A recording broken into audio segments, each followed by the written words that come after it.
ህወሓት በዚህ ሳምንት ለትግራይ አዲስ ፕሬዝዳንት ለመምረጥ ተዘጋጅቷል። ይህ አዲስ ጦርነትን ይቀሰቅሳል በሚል እጅግ ተሰግቷል።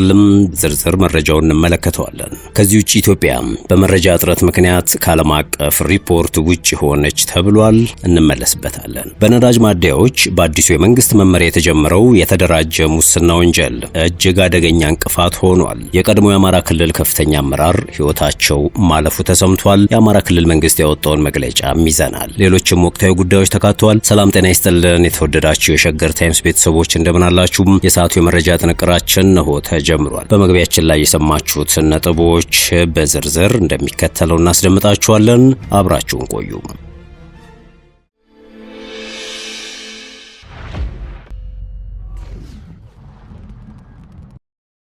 ህወሓት በዚህ ሳምንት ለትግራይ አዲስ ፕሬዝዳንት ለመምረጥ ተዘጋጅቷል። ጠቅላይ ሚኒስትር አብይ አህመድ ከሁለት ሳምንታት በፊት የትግራይ ጊዜያዊ አስተዳደር ፕሬዝዳንት ሌፍተናንት ጀነራል ታደሰ ወረደን የስልጣን ጊዜያቸውን ለአንድ ዓመት ማራዘማቸውን ተከትሎ ህወሓት ሹመቱን እንደማይቀበለውና ከጦርነቱ በፊት የነበረውን መንግስት ለመመለስ መወሰኑን መግለጹ ይታወሳል። በ2012 ዓመተ ምህረት የነበረውን መንግስታዊ መዋቅርና ምክር ቤቶች ለመመለስም ባለፉት 10 ቀናት ውስጥ ከድርጅቱ ስራ አስፈጻሚ ኮሚቴ ጀምሮ የማዕከላዊ ኮሚቴ የዞን የወረዳና የከተማ ምክር ቤቶችን ስብሰባ እያካሄደ ይገኛል። በተጨማሪም የህወሓት አመራሮች በየደረጃው ያሉ ካድሬዎችን፣ የቀድሞ ሚሊሻዎችን፣ በጡረታ የተሰናበቱ ወታደሮችን፣ የአርሶ አደሮች ማህበራትን እንዲሁም የሴቶችና የወጣቶች ማህበራትን ስብሰባ በመጥራት ውሳኔውን የተመለከተ ማብራሪያ መስጠታቸውም ነው የተሰማው። ህወሓት በመጪው ሚያዝያ 23 2018 ዓመተ ምህረት የክልሉን ምክር ቤት ስብሰባ እንደሚያካሄድና አዲስ ፕሬዝዳንት ለመምረጥ ዝግጅት እያደረገ መሆኑን ለጉዳዩ ቅርብ ከሆኑ ምንጮች ሰማው ስትል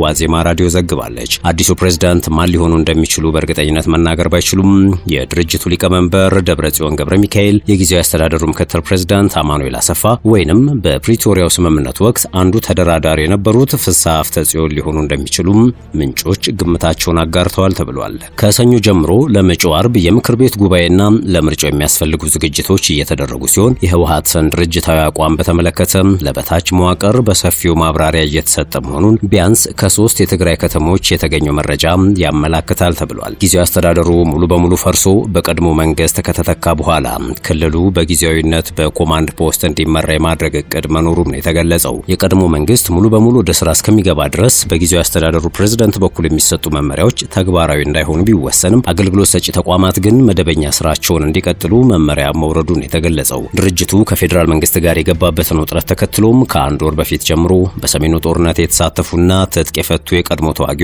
ወደ ምድባቸው እንዲመለሱ ጥሪ ማድረጉን ምንጮች ገልጸዋል ይላል ዘገባው። በርካቶች ወደ ቀድሞ ምድባቸው መመለሳቸውንም ስለመናገራቸው አትቷል። የጊዜያዊ አስተዳደሩ ፕሬዝዳንት ሌተናንት ጀነራል ታደሰ ወረደ የህወሓትን እንቅስቃሴ እንደሚቃወሙት በመግለጽ አደገኛ መዘዝ ያመጣል ማለታቸው ይታወሳል። በትግራይና በፌዴራል መንግስቱ መካከል የተካረረ አለመግባባት መፈጠሩንና በራሳቸው በትግራይ ፖለቲካና ወታደራዊ ቡድኖች መካከል የበረታ ክፍፍል መከሰቱን ተከትሎ ህወሓት አዲስ ወታደራዊ አደረጃጀትንና የፖለቲካ አስተዳደር መዋቅር መዘርጋቱም ተዘግቦ ነበረ።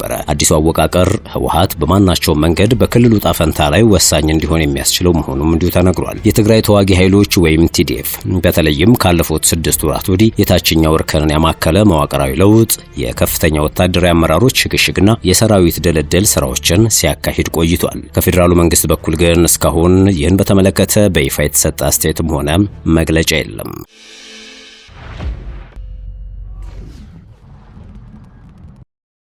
ጥንቅራችን እንደቀጠለ ነው።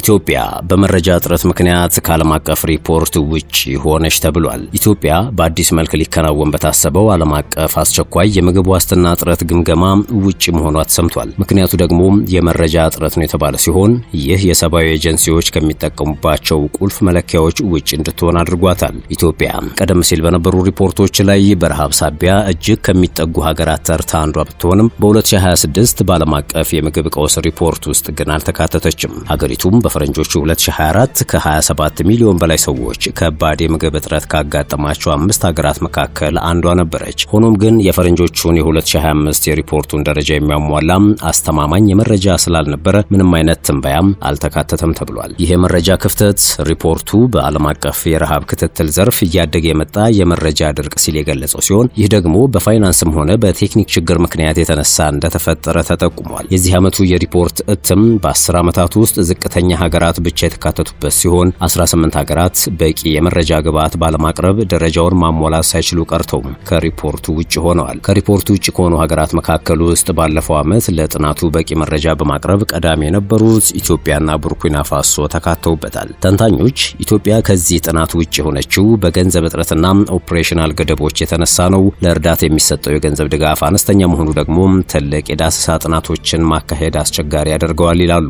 በተመሳሳይ ጊዜ መረጃን ለመሰብሰብና ለማጋራት ፈቃድ ለማግኘት የሚደረጉ ችግሮች በሪፖርቱ ውስጥ ያለውን መረጃን ለማካተት የሚያስፈልገውን ትንተናም አዝጋሚ እንዲሆንም እንደሚያደርጉት ተገልጿል። የመረጃ እጥረት ደግሞ ከውጭ የሚገኝን እርዳታ እንዲቀንስ እንደሚያደርገውና በዚህም መነሻ በ2025 በፈረንጆቹ አቆጣጠር ለኢትዮጵያ ከምግብ እርዳታ ጋር በተያያዘ የሚሰጡ የድጋፍ ፕሮግራሞች በ59 በመቶ እንዲቀንስ አድርጎታል። ከዚህ ሰፋ ባለመልኩ ደግሞ በዚህ ተመሳሳይ ዓመት ከሰብአዊ ድጋፍና የልማት ድጋፎች ጋር የተያያዙ እርዳታዎችም በ10 ዓመቱ ውስጥ ዝቅተኛ እንዲሆን አድርጎታል። ይህ በዓለም አቀፍ የሰብአዊ ድጋፍ ሲስተሙ ወጥነት ዙሪያም ጥያቄ ያስነሳ ጉዳይ ነው የሆነው። በነዳጅ ማደያዎችም በአዲሱ የመንግስት መመሪያ የተጀመረው የተደራጀ ሙስና ወንጀል። በነዳጅ ማደያዎች ውስጥ ስርዓት ለማስከበርና አሽከርካሪዎች በተራቸው ነዳጅ እንዲቀዱ ለማስተባበር የተመደቡ የትራፊክ ፖሊሶችና ጉዳዩ የሚመለከታቸው መንግስታዊ አካላት የሙስና ወንጀሉን በጥምረት እየሰሩ ነው ተባለ። በዚህም መሰረት አሽከርካሪዎችን ያለተራቸው ነዳጅ ለማስቀዳት እስከ 5000 ብር ጉቦ እየተቀበሉ መሆኑን በአንዳንድ የነዳጅ ማደያዎች ተዘዋውረው የታዘቡ ምንጮች ገልጸዋል። ድርጊቱ ከሚፈጸምባቸው ማደያዎች መካከል በኦሮሚያ ክልል ሸገር ከተማ አንዱ ሲሆን በተለይም በመና ቢቹም፣ ሱሉልታ እንዲሁም ኩራጅዳ ክፍለ ከተሞች በስፋት የህገ ወጥ ድርጊት እንደሚፈጸም ተዘግቧል። በህጋዊ መንገድ ነዳጅ ለመቅዳት የሚፈልጉ በርካታ አሽከርካሪዎች ነዳጅ ለማግኘት ለአምስትና ከዚያ በላይ ቀናት ሰልፍ ይዘው እንደሚጠባበቁም ነው የተገለጸው። ላለፉት 2 ወራት በመካከለኛው ምስራቅ የተከሰተው ጦርነት ያስከተለው የነዳጅ እጥረት በነዳጅ ማደያዎች ከፍተኛ የስርዓት አልበኝነት ማስከተሉን በጉዳዩ ዙሪያ ሀሳብ የሰጡ ምንጮች አስረድተዋል ተብሏል። ወደ ሌላኛው ጉዳያችን አለፍን።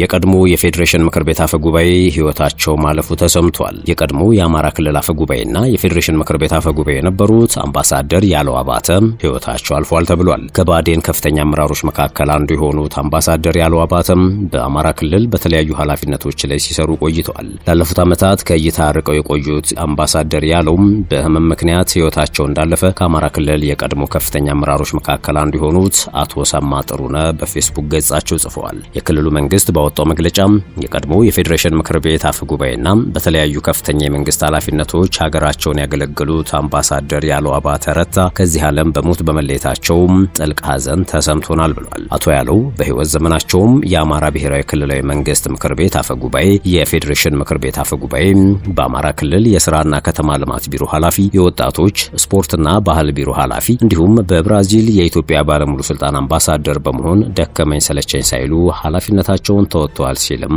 እውቅና ሰጥቷቸዋል። ጥንቅራችን እንደቀጠለ ነው። ማዳበሪያ የሚጭኑ ከባድ ተሽከርካሪዎች ከተቀመጠው የክብደት ገደብ በላይ እንዲጭኑ ፈቃድ ተሰጣቸው። የትራንስፖርትና ሎጂስቲክስ ሚኒስቴር የ2018-2019 ምርት ዘመን የሚውል የአፈር ማዳበሪያን በፍጥነት ለአርሶ አደሩ ለማድረስ ሲባል ማዳበሪያ የሚጭኑ ከባድ ተሽከርካሪዎች ከተቀመጠው ክብደት ገደብ በላይ እንዲጭኑ ልዩ መመሪያ አስተላልፏል። ከትራንስፖርትና ሎጂስቲክስ ሚኒስቴር በተገኘው መረጃ መሰረት በዚህ ሳምንት መጀመሪያ ወደ ሀገር ውስጥ 1,023,406 ሜትሪክ ቶን ማዳበሪያም ተጓጉዞ ገብቷል። ይሁን እንጂ በአሁኑ ወቅት በመካከለኛው ምስራቅ አካባቢ በተፈጠረው ቀውስና የጸጥታ ሁኔታ ምክንያት በነዳጅ አቅርቦት ላይ መስተጓጎል በመፈጠሩ ለተጠቀሰው የምርት ዘመን የታቀደ ማዳበሪያ በወደብ ላይ ተከማችቶ እንደሚገኝ ተገልጿል። ይህንን በወደብ ላይ የተከማቸ ማዳበሪያም በአጭር ጊዜ ውስጥ በማጓጓዝ ለአርሶ አደሩ ለማድረስ እንዲቻል ማዳበሪያ በሚጭኑ ተሽከርካሪዎች ከተፈቀደው የክብደት መጠን በላይ ጭነው እንዲንቀሳቀሱ ተፈቅዶላቸዋል። የትራንስፖርትና ሎጂስቲክስ ሚኒስትር ዴኤታ አቶ ደንጌ ቦሩ በሰጡት ማብራሪያም ለአሁኑ የተለየ የሚባል ክምችት ወደብ ላይ ባይኖርም ከሰሞኑ አንድ መርከብ ወደብ ላይ ደርሳለች ብለዋል። ሚኒስትሩ ውሳኔው የተላለፈበት ምክንያትን ሲያብራሩ ሆርሙዝ በመዘጋቱ በተፈጠረ የነዳጅ አቅርቦት መስተጓጎሎች ስላሉ የመጣውንና ቀጣይ የሚመጣውን ቶሎ ቶሎ ለማንሳትና ለአርሶ አደሩ በፍጥነት ለማድረስ የተላለፈ መመሪያ ነው ብለዋል። በመሆኑም የኢትዮጵያ መንገዶች አስተዳደርና የኢትዮጵያ የክፍያ መንገዶች ኢንተርፕራይዝ የጭነት ቁጥጥርና ክትትል የሚያደርጉ ባለሙያዎች ይህንን ልዩ ውሳኔ ተግባራዊ በማድረግ የማዳበሪያ ትራንስፖርት ሂደቱን እንዲያሳልጡና አስፈላጊውን ድጋፍ እንዲያደርጉ መመሪያ ተሰጥቷል።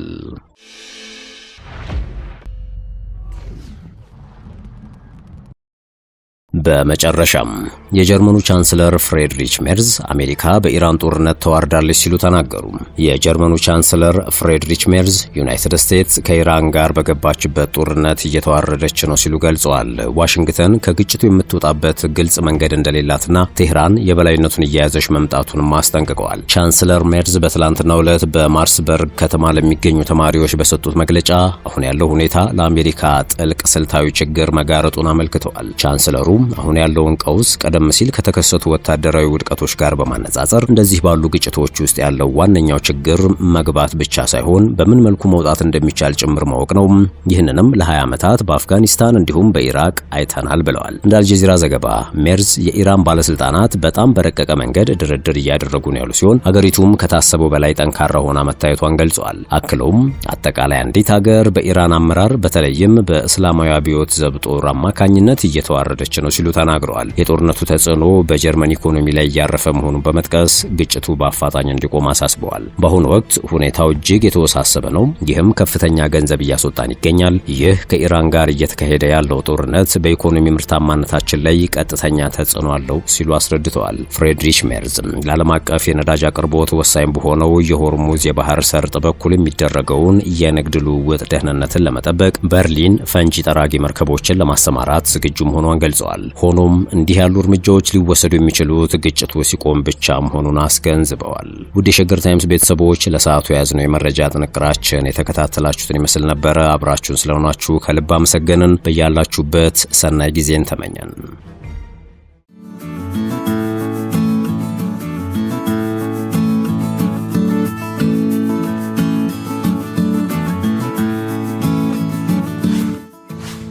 ሸገር ታይምስ ሚዲያን ሰብስክራይብ በማድረግና ደወሉን በመጫን ይከተሉን።